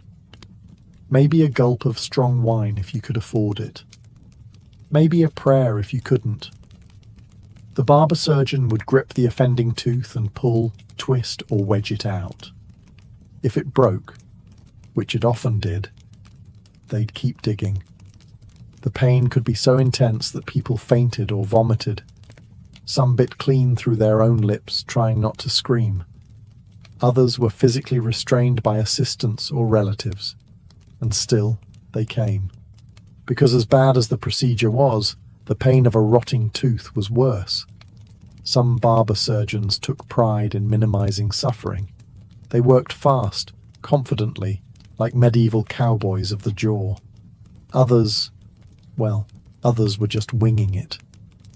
There are records of teeth being shattered, jaws dislocated, or entire chunks of gum torn out. If the wound got infected afterward, and it often did, you simply lived with it, or didn't. Even more grim, some dentists claimed to treat multiple patients in a row using the same unwashed tools. No boiling, no wiping, not even a rinse. One mouth's bacteria passed to the next like a cursed relay baton. The concept of cross-contamination didn't exist yet. And if you were unlucky enough to develop a post-extraction abscess, you could find yourself back in the same chair, this time begging for someone to lance the swelling with a knife. So why didn't more people just tough it out? Because the pain of doing nothing often became unbearable. And in an age when prayer, honey, and powdered bone dust couldn't help, ripping the tooth out by force was the only option left. And pain? That was just part of the price of survival. No numbing, no apologies, just iron and willpower, and a bucket for the blood. Not every dental horror took place in a dark back room. In fact, some of the loudest screams came from the village square, right between the sausage vendor and the man selling geese. That's because many medieval extractions happened out in the open, courtesy of travelling tooth pullers. These weren't trained professionals. They were showmen, itinerant peddlers who moved from town to town, setting up makeshift stalls at fairs and market days. They wore flamboyant clothes, carried massive sets of pliers, and claimed to cure every ailment from toothache to heartbreak. Some even had fake credentials, scrolls in Latin no one could read, or blessed instruments covered in fake gold leaf. Their strategy was simple: attract a crowd, create a spectacle, and yank some teeth. They'd start with a loud pitch, boasting of their miracle cures and gentle hands. Sometimes they used a planted assistant, someone who pretended to have a toothache and was cured on the spot. The crowd, eager for free entertainment and mildly sadistic fun, would cheer, jeer, and egg on the next victim. The puller would call for a volunteer, usually someone in real pain, and the performance began. The tooth was yanked out in front of everyone, held aloft like a trophy. Blood? That was part of the thrill. Screaming? Even better. It proved the man was doing real work. After the extraction, the tooth puller might sell homemade remedies, bottles of herbal elixirs, clove-soaked rags, or mysterious powders to keep the rot away. These were usually just mixtures of spices and wine, but they gave the illusion of aftercare. Whether they helped or not didn't matter. The crowd left entertained, the toothless man left dazed, and the puller left with a pocket full of coins. Some were surprisingly skilled. Others left a trail of broken teeth, split lips, and lawsuits, if such things had existed. Either way, they served a purpose. In places where no barber surgeon operated and monasteries were miles away, these men were the last resort. They were medieval dentistry's answer to a drive-through, quick, dirty, and unforgettable. So next time you're sitting in a climate-controlled office, staring at your dentist's polished tools, remember, you could be in a muddy village square surrounded by chickens, while a man in a feathered hat holds your molar up to a cheering crowd. If you thought having royal blood meant better dental care, think again. Medieval kings and queens might have owned gold, jewels, and castles, but their teeth were just as terrible as everyone else's. In some cases, even worse. The upper classes had access to more food, but that didn't mean healthier options. Nobles gorged on sweetmeats, dried fruits, white bread and wine, all of which were devastating for teeth. Sugar, while rare, was a luxury imported from the East, and when it did appear in the kitchens of the elite, it was used recklessly, in pies, sauces, and preserved fruits. The result? Rot, cavities, and breath that could slay dragons. Historical records suggest that many royal figures suffered from severe dental problems. King Henry VI reportedly had loose and blackened teeth. Catherine de' Medici was known to have decayed teeth and chronic halitosis, likely from years of clove-stuffed chewing. And if you were a noble woman? Good luck. Beauty standards demanded a pale face, tiny waist, and a closed mouth, because a smile might reveal the truth. Your mouth was a disaster. What did aristocrats do about it? They had access to the best barber surgeons, of course, which mostly meant getting their teeth yanked by someone in nicer clothing. Queen Elizabeth I famously suffered from terrible dental pain. She was so afraid of having a tooth pulled that one of her bishops had a rotten tooth extracted in front of her, to prove it wasn't so bad. It didn't work. She refused treatment until the infection spread to her jaw. Nobles also tried to cover the problem with cosmetic tricks. Some painted their teeth white with lead-based powders, highly toxic, of course. Others chewed perfumed pastilles to mask the stench of decay. Perfume for the mouth. Imagine that. No wonder courtships happened mostly through letters. In portraits, you'll notice, royal smiles are rare. That wasn't an artistic choice, it was practical. Smiling showed your teeth. And if your mouth looked like a battlefield of broken enamel, better to keep your lips firmly shut. So while peasants screamed in village squares and merchants stuffed honey into molars, the royals suffered behind velvet curtains, hiding their crumbling smiles with jewels, etiquette, and denial. While extractions and tooth powders dominated the dramatic side of medieval dentistry, the daily reality was filled with strange habits, persistent myths, and a few surprisingly practical routines, if you knew where to look. Let's start with the basics. Most people didn't brush their teeth in the modern sense, but that doesn't mean they did nothing. Chewing sticks were common, especially among the poor. Twigs from aromatic trees like hazel, juniper, or mallow were frayed at one end and used to rub the teeth. Think of it as a primitive toothbrush with built-in flavor. Not effective against cavities, but better than letting roast goose sit on your molars for 3 days. Mouth rinses were another staple. People gargled with vinegar, wine, or even urine. Yes, urine, based on the belief that its warmth and acidity could cleanse the mouth and kill invisible humours. Monks recorded recipes combining red wine, cloves, and sage, boiled and cooled to use as a rinse. Spicy and antiseptic? Almost. Then there were the myths. Some believed that rubbing crushed emeralds or pearls on the teeth would keep them white. Others claimed that kissing a donkey, yes, a donkey, would cure toothache. The logic? Something to do with transferring pain.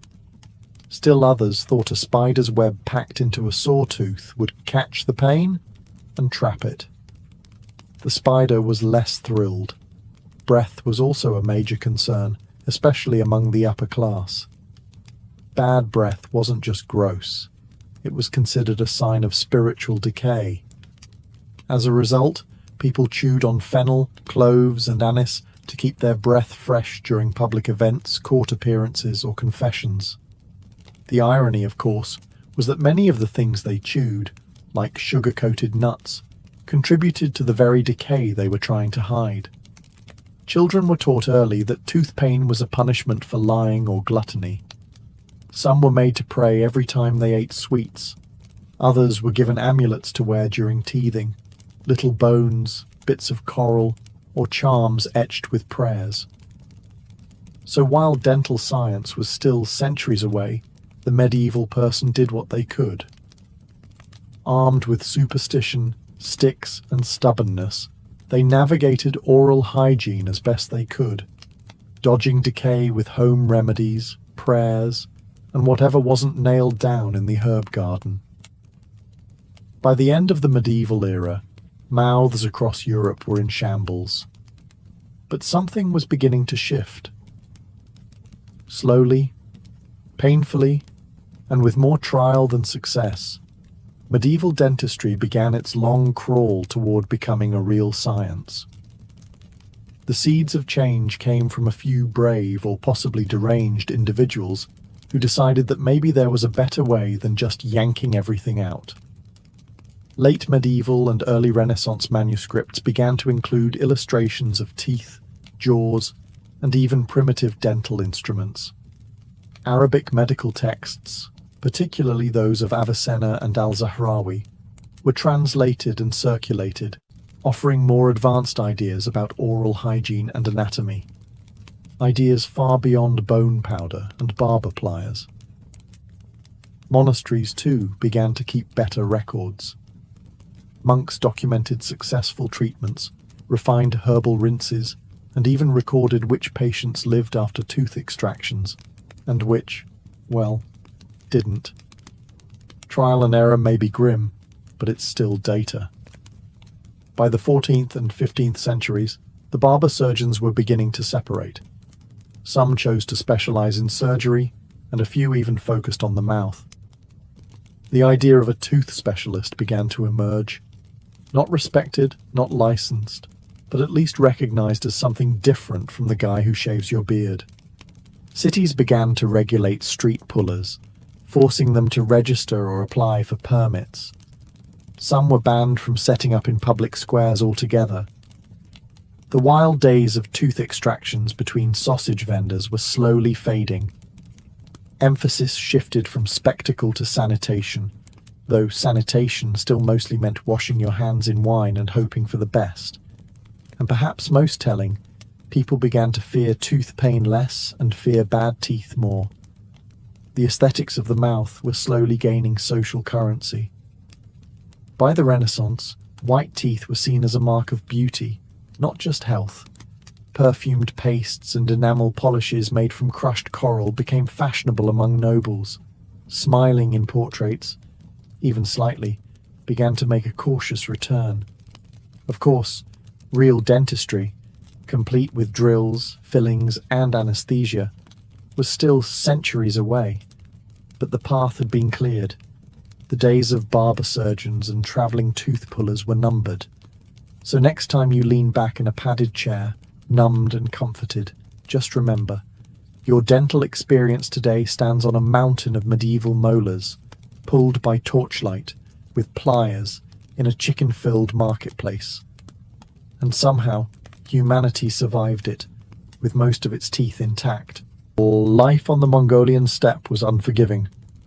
Icy winters, blistering summers, endless winds, and no permanent kitchens.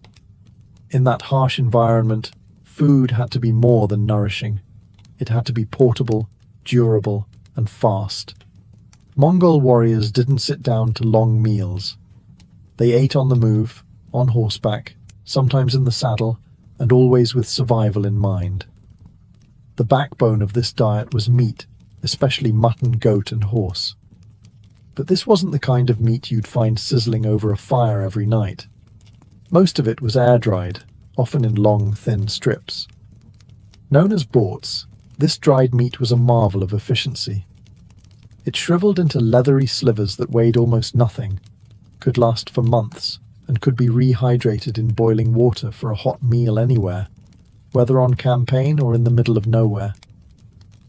Horses weren't just ridden, they were consumed. A wounded or old horse was never wasted. Horse meat was considered warming and nourishing, ideal for the cold, dry climate. But more importantly, horses were mobile pantries. A Mongol could ride with a bag of borts tied to his saddle and a source of milk beneath him, his own mount. That milk, of course, became arag, the fermented mare's milk that was both a drink and a cultural icon. It was sour, fizzy, slightly alcoholic, and deeply tied to Mongol identity. A warrior could milk his horse, ferment the liquid in a leather bag hanging from the saddle, and drink it within a day or two. No bottles, no brewing vats, just steppe ingenuity. Grains and vegetables were rare in the open plains. The nomadic Mongols didn't farm, they herded, so bread, greens and fruits weren't part of the daily routine. Instead, they relied on animal fat, meat, milk, cheese and yogurt to survive. Even blood was consumed in emergencies, drawn from a horse's neck with a small cut, then sealed, keeping both horse and rider alive on the move. This wasn't a cuisine built for pleasure, it was built for conquest. Compact, rugged, high-calorie, and mobile, just like the warriors who ate it. And it fueled one of the largest empires the world has ever seen. If there was one drink that defined the Mongol spirit, both literally and figuratively, it was arag. Also known in some regions as kumis, this fizzy fermented mare's milk wasn't just a beverage. It was a symbol of identity, strength, hospitality, and sometimes survival. To make arag, Mongols milked their mares, yes, female horses, up to 6 times a day during the summer months. This milk was then poured into a leather sack, usually made from animal skin, and hung from the yurt's doorway or saddle. It wasn't left alone. It was stirred constantly, sometimes by hand, sometimes by passing children tasked with kicking or punching the bag as they ran past. Fermentation needed movement, and Mongols had no shortage of it.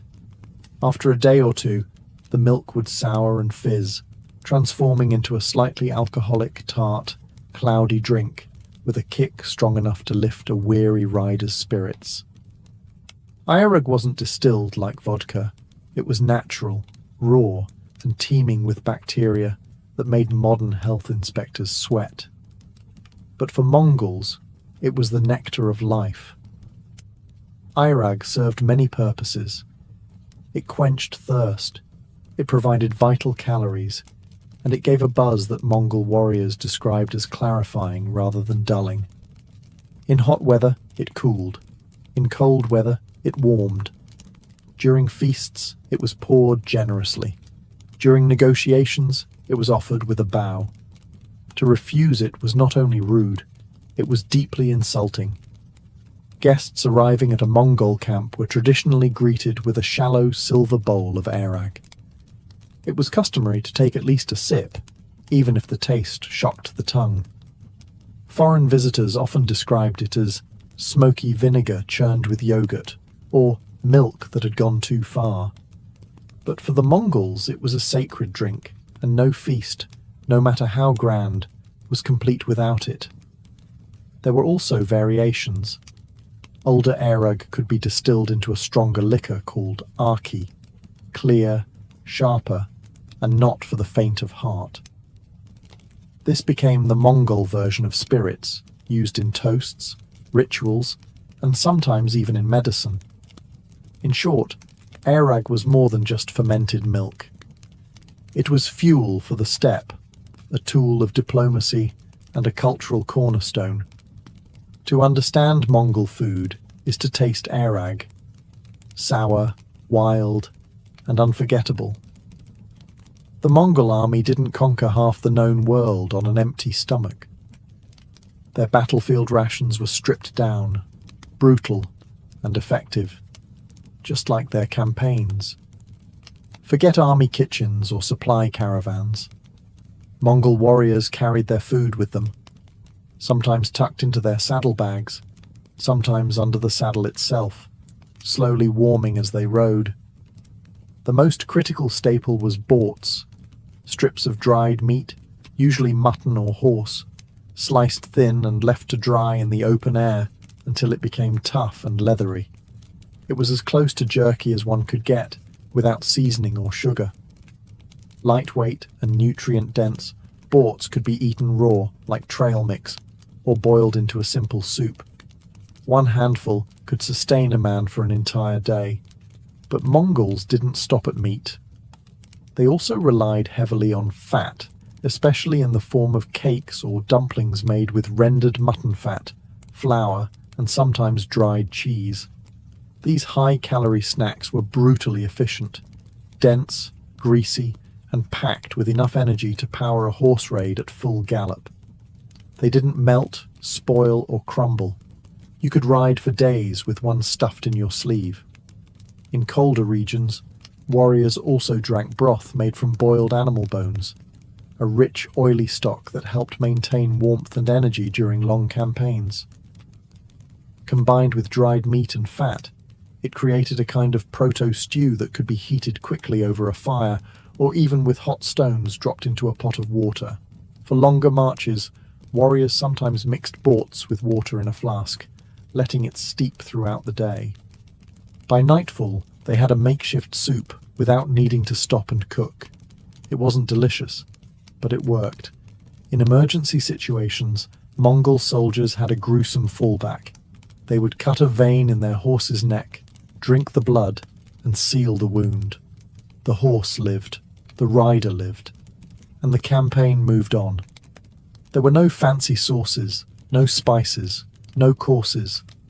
Mongol warrior food wasn't meant to be enjoyed.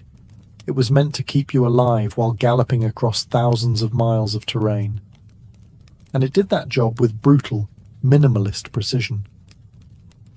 When Mongols weren't raiding distant cities or galloping across the steppe, they actually did settle down, at least temporarily.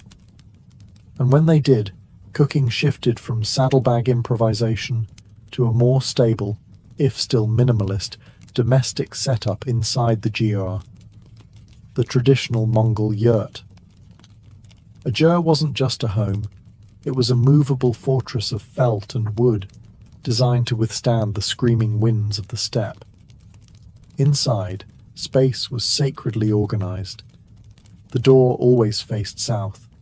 The fire burned in the center, and the cooking happened right above it. The kitchen, such as it was, consisted of a metal tripod, a few cast-iron pots, and a supply of wood, dried dung, or animal fat for fuel. Mongol women typically handled food preparation. They didn't follow recipes, they followed survival. The most common method of cooking was boiling. Meat was chopped into chunks, fat was tossed in liberally, and everything was left to simmer in a rich broth. There were no spices, just the flavors of the meat, fat, and sometimes fermented milk products. Salt was a precious commodity and used sparingly, if at all.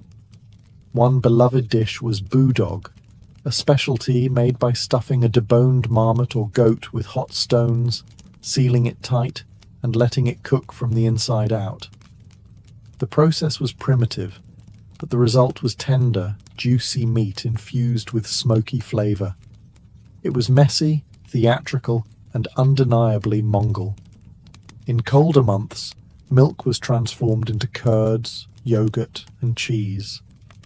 These were either eaten fresh or dried into hard discs that could last for months.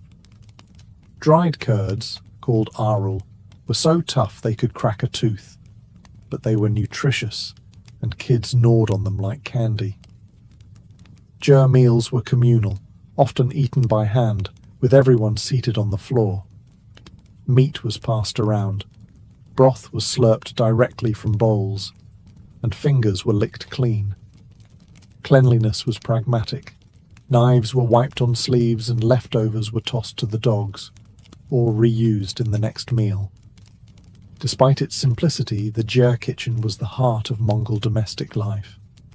It was where survival met routine, where the day's hunt became dinner, and where a nomadic family could, for a moment, feel rooted, even if the land beneath them was always shifting. For the average Mongol, food was fuel. But at the court of the Khans, food became politics, prestige, and power. The same warriors who lived off dried mutton and fermented milk on the steppe transformed into patrons of grand, multicultural banquets when seated under the silk canopies of imperial courts. At the height of the Mongol Empire, especially during the reign of Kublai Khan, the kitchen went from campfire to culinary theatre. The empire had expanded from Hungary to Korea, and so had its pantry. Cooks were imported from Persia, China, India, and beyond, each bringing their regional flavors, methods, and ingredients to the imperial table. A Mongol court feast was a stunning contrast to the harshness of life on the steppe. There were roasted lambs, whole spit-roasted birds, and stuffed pastries filled with seasoned meats. Chinese cooks prepared delicate dumplings and rice dishes. Persian chefs offered rich stews, dates, nuts, and flatbreads perfumed with saffron. Indian spices occasionally made an appearance: fennel, cumin, and pepper, brought by traders along the Silk Road. Drinks flowed freely, especially arag, of course, but also wine from the Caucasus, rice liquors from China, and stronger distilled spirits known as arki. Gold and silver goblets passed from hand to hand while entertainers performed, singers, acrobats, even trained animals. The centerpiece of many banquets was a tower of cooked meat, sometimes sculpted into elaborate shapes: dragons, warriors, or horses. It was a display of both abundance and imperial power. To feed this well meant you could conquer anything. Yet even amid the extravagance, Mongol culinary values remained. Meat was king, dairy was sacred, and waste was frowned upon. Slabs of mutton still showed up beside delicacies. Bowls of broth were offered before and after the feast, symbolizing the humble origins of the nomads, now sitting on silk cushions. What made Mongol court feasts unique wasn't just the volume of food, it was the fusion. The empire's reach turned its kitchen into a diplomatic buffet, a showcase of diversity held together by the unshakable stomach of a people raised on boiled fat and fermented milk. To dine with a Khan wasn't just to eat, it was to taste the empire itself. In the Mongol Empire, food wasn't just nourishment or even celebration, it was a diplomatic weapon. A bowl of broth or a shared cup of fermented mare's milk could be more powerful than any treaty scroll. To sit and eat with a Mongol leader was not simply hospitality, it was recognition, a ritual of loyalty, and a test of mutual respect. Steppe diplomacy began with food. Foreign emissaries and merchants arriving at a Mongol camp or court were not immediately brought before the Khan. First, they were fed. Irag was poured. Mutton broth was served. The quality and order of dishes revealed everything: how honored the guest was, whether the Mongols considered them a friend or someone to watch. Declining food, especially arag, was a diplomatic disaster. Refusing to drink with the Mongols signaled distrust or superiority. Worse yet, it could imply disgust. To insult a nomad's food was to insult their identity. More than one negotiation ended prematurely because a delegate from some European court refused to sip the sour, bubbling drink of the steppe. And just like that, talks collapsed. But for those who embraced the ritual, the rewards were enormous. Merchants who shared their own dishes, dried fruits from Persia, dates from Baghdad, wine from Armenia, often found themselves welcomed, protected, and given special trading rights. The Mongols appreciated novelty, but only if it was offered with humility. Feasts were often used to cement alliances. Marriages, military agreements, and new vassals were celebrated over long tables strewn with lamb ribs and bowls of boiled dumplings.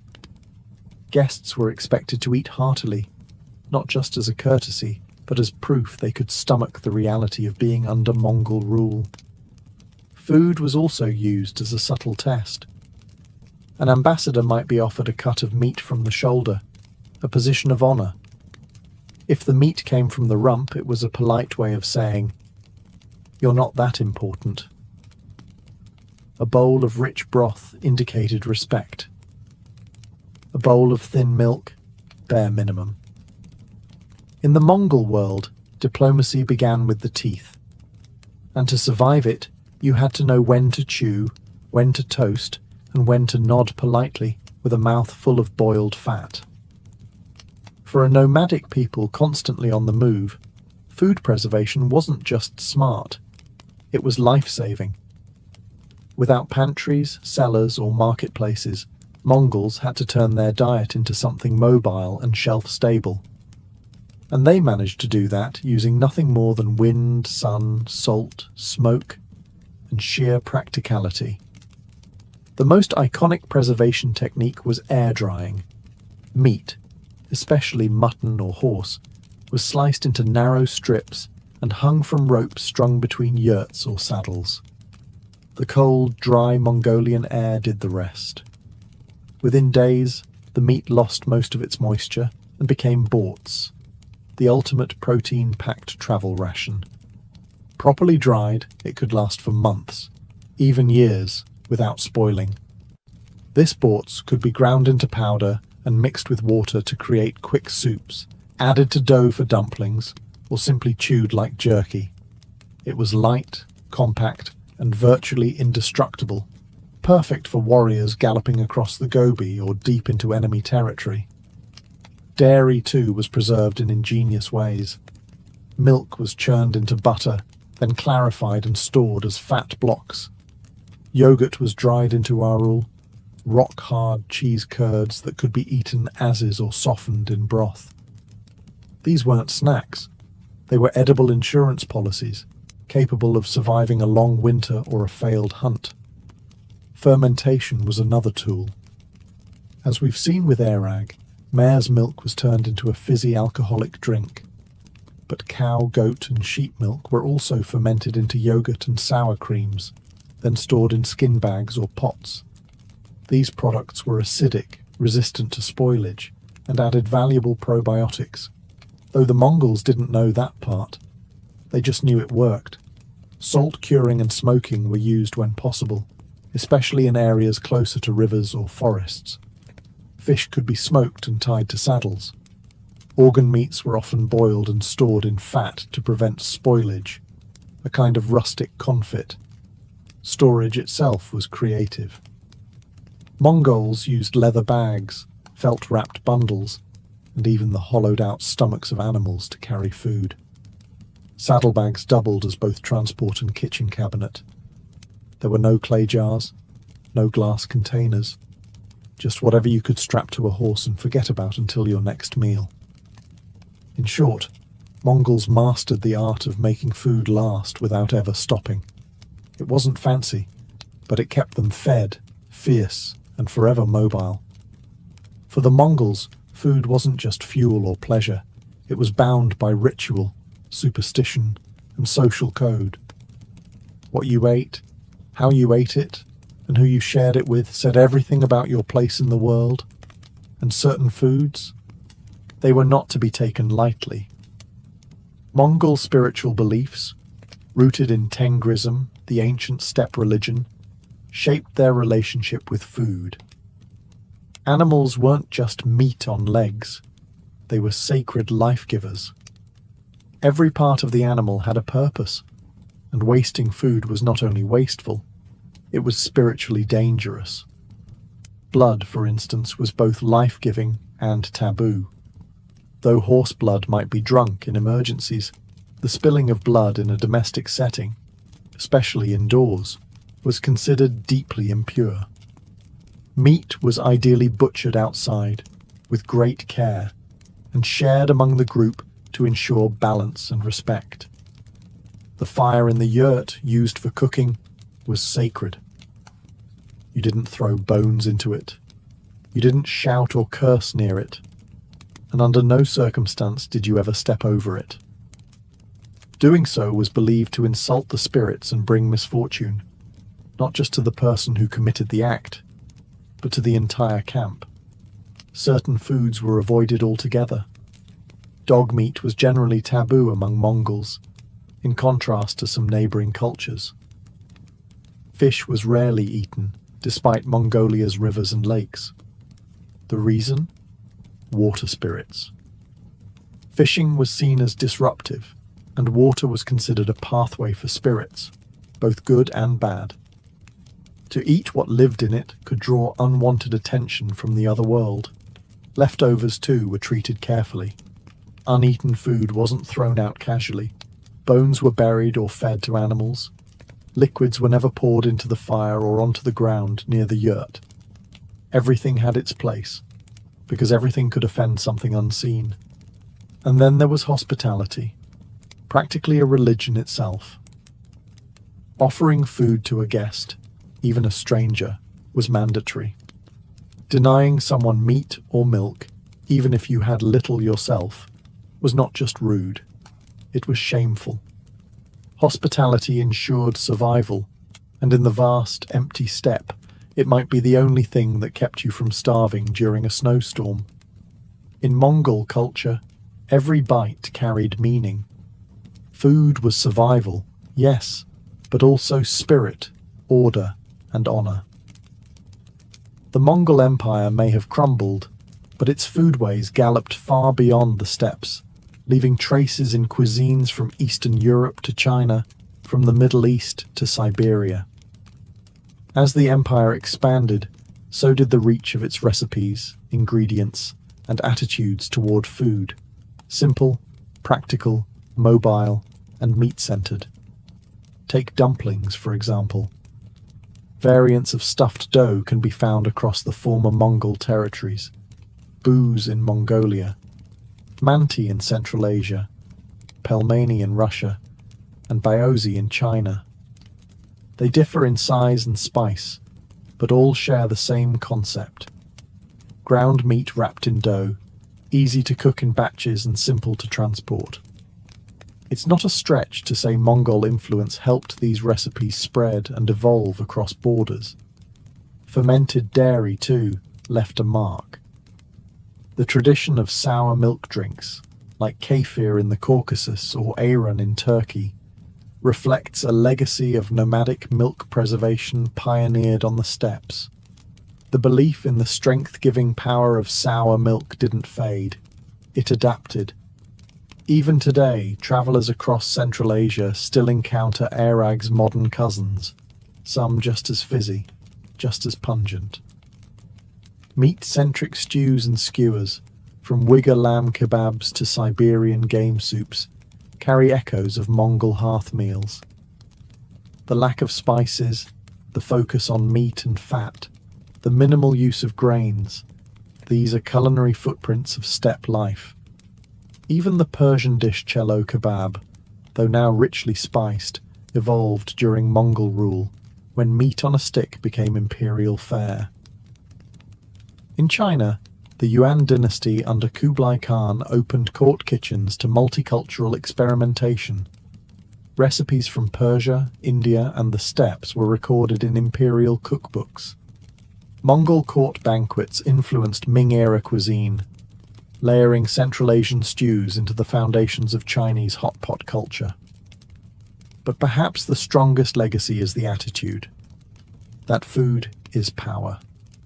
The Mongols taught the world that what you feed your warriors, your guests, and even your enemies can shape politics and empires.